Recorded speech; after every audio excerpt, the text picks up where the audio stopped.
When the results of the DNA test came to light, Arya, who had been raised by the Carlisle family for nearly 20 years, was driven out. Faced with the fake daughters, hypocritical posturing, and her adoptive father's disdain, she threw back the black card, blocked her former family members, and left resolutely with nothing but an old tactical backpack. Turning around, she got into her biological father's shabby Ford and whispered, "Dad." Her biological father's eyes welled up with tears of excitement. The DNA report slid across the polished mahogany surface, the friction of paper against wood the only sound in the cavernous study.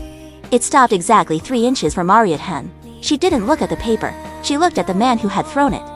Richard Carlisle stood by the fireplace, his silhouette cutting a sharp, unforgiving line against the roaring flames. He wasn't looking at her, he was looking at the girl sobbing softly on the velvet settee. Vanessa, she was wearing a Chanel suit that was a size too small, the tweed straining against her shoulders, her face buried in her hands. The sobbing was rhythmic, practice, a performance designed for an audience of 2. "I didn't mean to," Vanessa choked out, her voice stick was manufactured gold. "I didn't want to ruin everything. I can leave, I should leave." Richard turned in, his eyes cold and hard like flint. "Stop it, Vanessa. You aren't going anywhere, you belong here." He turned that flinty gaze onto Arya. "But you," he said, "the world's dropping like stones into deep water. You need to leave, tonight, before the press gets wind of this, before the stock prices dip." Arya sat perfectly still, her heart didn't race, her palms didn't sweat. This was a reaction she had trained out of herself years ago, a survival mechanism honed in the shark tank of the Carlisle estate. She felt a strange, hollow sensation in her chest, not of loss, but of release, like a corset being unlaced after 17 years of supplication. She stood up, the legs of her chair scraped against the hardwood floor, a harsh, squeaking sound that made Eleanor Carlisle flinch. Eleanor was sitting next to Vanessa, staring out the window at the manicured gardens, refusing to acknowledge the girl she had called daughter for nearly 2 decades. "Alpa," Arya said, her voice was steady, flat. 10 minutes later, she descended the grand staircase. She wasn't dragging the Louis Vuitton trunk Richard had doubtless expected.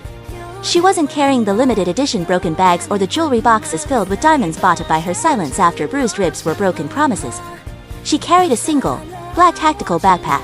It was deceptively heavy, reinforced at the bottom to hold the weight of a high-density server laptop and compressed survival gear. The fabric was worn at the seams, the zipper scuffed.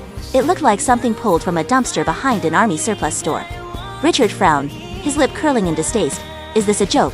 he asked, gesturing to the bag. "Are you playing the martyr, trying to squeeze a settlement out of us by looking pathetic?" Arya walked past him. She stopped at the entryway, where a crystal bowl sat on a marble pedestal, usually reserved for keys and outgoing mail. She reached into the pocket of her jeans, her fingers brushed against the cool, sleek metal of the Centurion Card, the black card. The symbol of unlimited access, of power, of the Carlisle name. She pulled it out. Vanessa peeked through her fingers, her eyes widening. She expected a scene, she expected begging. Arya held the card between her index and middle finger. With a flick of her wrist, she sent it spinning through the air. It landed in the crystal bowl with a sharp, resonant clatter. The sound echoed off the high ceilings, louder than a gunshot in the silence of the forest. "The pin is the date you first bought me a dress, Mother," Harriet said, her voice barely above a whisper, yet carrying to every corner of the room. Eleanor's shoulders stiffened, but she didn't turn around. Arya pushed open the heavy oak doors. The wind from the East River hit her face, biting and cold, carrying the scent of impending winter and exhaust fumes. It smelled like freedom. She stepped over the threshold, the door quick shut behind her, severing the connection with a finality that vibrated through the soles of her boots. Outside the iron gates, there was no limousine waiting, no driver, just a pile of dead leaves swirling on the asphalt. Arya pulled her phone from her pocket. Her thumb hovered over Sebastian's contact. She pressed block, then Julian's, block. She unwrapped a cheap peppermint candy, the wrapper crinkling loudly in the quiet street, and popped it into her mouth. She bit down, the sharp crunch satisfying against her molars. Down the street, the sleek black sedan flashed its headlights once. "Nate." Ariel shook her head imperceptibly, yet she couldn't show her hand. Footsteps crunched on the gravel behind her. It was Alfred, the butler, holding a large black umbrella. His face was crumpled with worry. "Miss Arya," he stammered, holding it out. "It's going to rain, please." Arya looked at the umbrella. It had the Carlisle crest on the handle. "Keep it, Alfred," she said. "I don't want anything that belongs to them." She turned her back on him and walked toward the street lamp flickering at the corner. She walked 2 blocks down, away from the immediate security perimeter of the estate. A car was idling nervously near a fire hydrant. It wasn't a Mercedes or a Bentley. It was a rusted Ford Taurus, its muffler hanging low, emitting a thin cloud of dark smoke. The driver was gripping the wheel. His eyes darted. due to the private security patrol car passing on the adjacent street. He looked terrified of being asked to move. Frank Miller, her biological father. When the results of the DNA test came to light, Arya, who had been raised by the Carlisle family for nearly 20 years, was driven out. Faced with the fake daughters, hypocritical posturing, and her adoptive father's disdain, she threw back the black card, blocked her former family members, and left resolutely with nothing but an old tactical backpack. Turning around, she got into her biological father's shabby Ford and whispered, "Dad." Her biological father's eyes welled up with tears of excitement. The passenger door of the Ford groaned as Arya pointed open. The hinge was rusted, fighting her every inch of the way. Inside, the car smelled of stale coffee and old upholstery. Frank Miller scrambled to sweep a pile of fast food wrappers off the seat, his movements jerky and frantic. Sorry, he muttered, shoving the trash into the center console. "It's a mess, I didn't have time to." "It's fine." "Are you sat?" She sat down. The seat was soft, the springs worn out. Sinking under her weight, she reached for the seat belt. The buckle was jammed, the plastic housing cracked. Without looking, her fingers found the release mechanism, manipulating the catch with a practiced dexterity until it clicked into place. Frank watched her, his eyes wide. He cleared his throat. A nervous, rattling sound. Arya looked at him. He was wearing a flannel shirt that had been washed too many times. The color faded. He looked nothing like Richard Carlisle. He looked like a man who had been beaten down by life but was still standing. "Just Arya," she said softly. "Dad." The word hung in the air between them. "Dad." Frank's hand jerked on the steering wheel. His lower lip trembled, and his eyes instantly filled with tears. He blinked them away rapidly, sniffing hard. "Right, okay, Arya." Frank's hand jerked on the steering wheel. His lower lip trembled, and his eyes instantly filled with tears. He blinked them away rapidly, sniffing hard. "Right, okay, Arya." Frank rode with exaggerated caution, checking his mirrors constantly as if he expected a police escort to pull them over for ruining the aesthetic of the neighborhood. They crossed the Queensboro Bridge, the steel girders flashing by overhead. Behind them, the glittering skyline of Manhattan began to shrink, the lights of the skyscrapers blurring into streaks of gold and white. Frank kept glancing at her, then back at the road. We don't have an elevator," he said, apology walling into every syllable. "It's on the 4th floor." They walked up. Arya nodded, her gaze fixed on the changing landscape outside. The luxury boutiques were replaced by bodegas with neon signs, laundromats, and rows of brick apartment buildings that leaned against each other for support. Frank slowed the car as they passed a high-end furniture store. He noticed Arya looking at the display window. He ducked his head, shame coloring his cheeks. "I know it's not what you used to," he whispered. Arya wasn't looking at the furniture. She was watching the reflection in the glass, checking for the black SUV that had been tailing them for the last 3 blocks. It turned left. "Gone." "It's fine," she said again. When the results of the DNA test came to light, Arya, who had been raised by the Carlisle family for nearly 20 years, was driven out.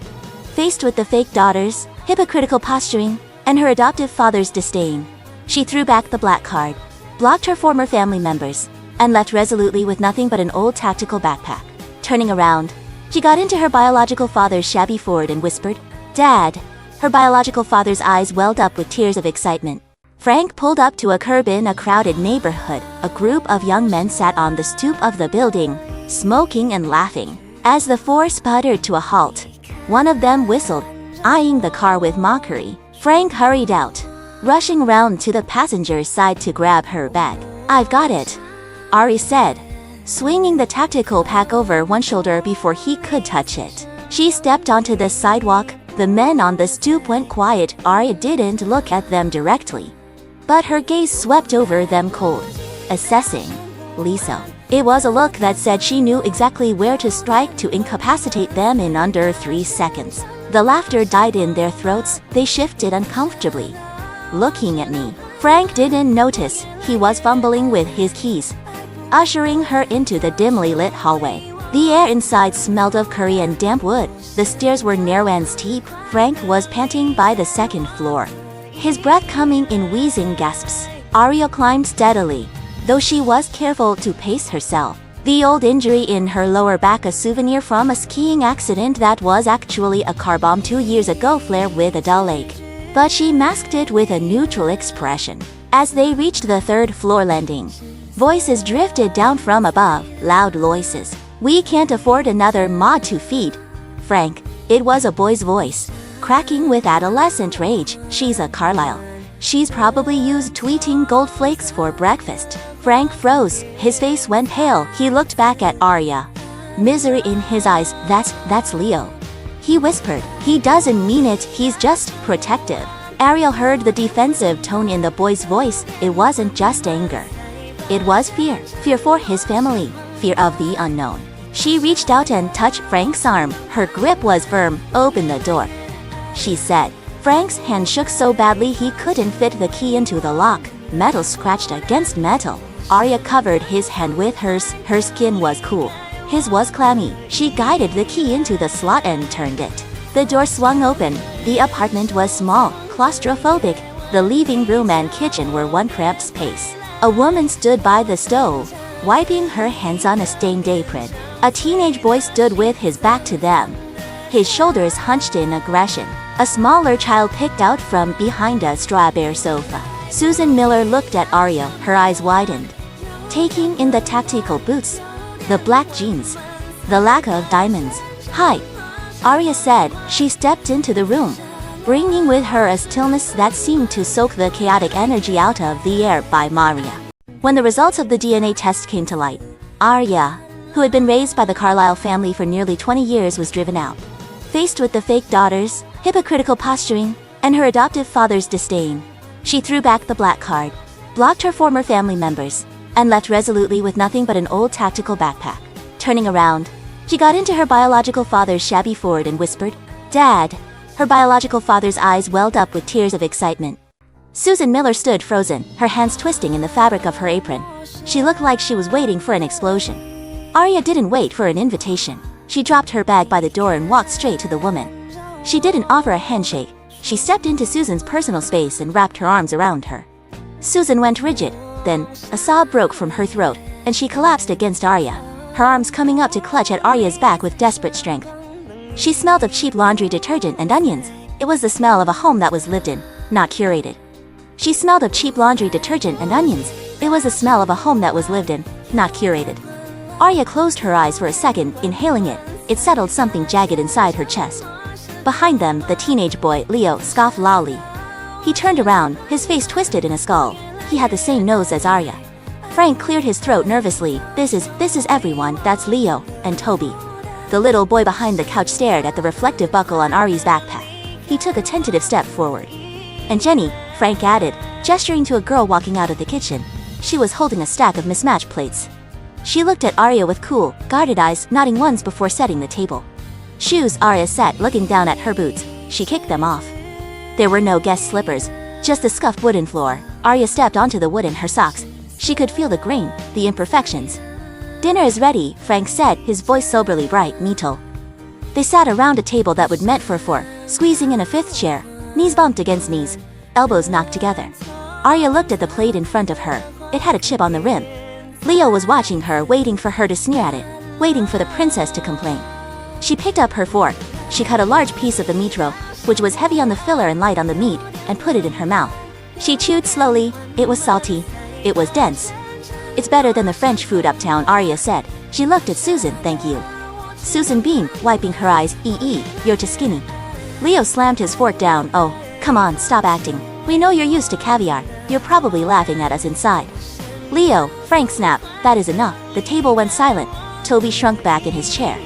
Arya put her fork down, the metal quilt against the ceramic. She turned her head slowly to look at Leo. Her expression was unreadable. "I don't need caviar," she said, her voice low and even. "I need a family." Leo opened his mouth to retort, but the words died in his throat. He looked away, flushing red. Jenny paused with her glass halfway to her mouth, her eyes narrowing as she reassessed Arya. Under the table, a small hand tugged on Ari's jeans. It was Toby. He pushed a bottle of ketchup toward her. "It makes it better," he whispered. Arya took the bottle. She winked at him. Toby giggled, his face turning pink. When the meal was over, Arya stood up and began stacking the plates. No, Miss Arya, you are a guest," Susan protested, trying to take the plates from her. I live here now, Arya said. I do my share. She carried the stag to the sink. She turned on the tap, the pipes groaning before spitting out water. She grabbed the sponge and began to scrub. Her movements were efficient, though she braced her hip against the counter to take the weight off her lower back. She cleaned the dishes with the same methodical precision she used to disassemble firearms. Jenny leaned against the doorframe, arms crossed. You wash dishes at the Carlisle mansion? She asked, skepticism dripping from her tone. No, Arya said, rinsing the glass and setting it in the rack without looking, but I learn fast. In the living room, Leo turned on the TV, blasting the volume to drown out the sound of her voice. Arya dried her hands on a rag. She walked out of the kitchen, her eyes scanning the room. In the corner, covered by an old sheet, stood an easel. It was dusty, neglected. She filed that information away. Frank gestured toward a closed door. Your room is this way.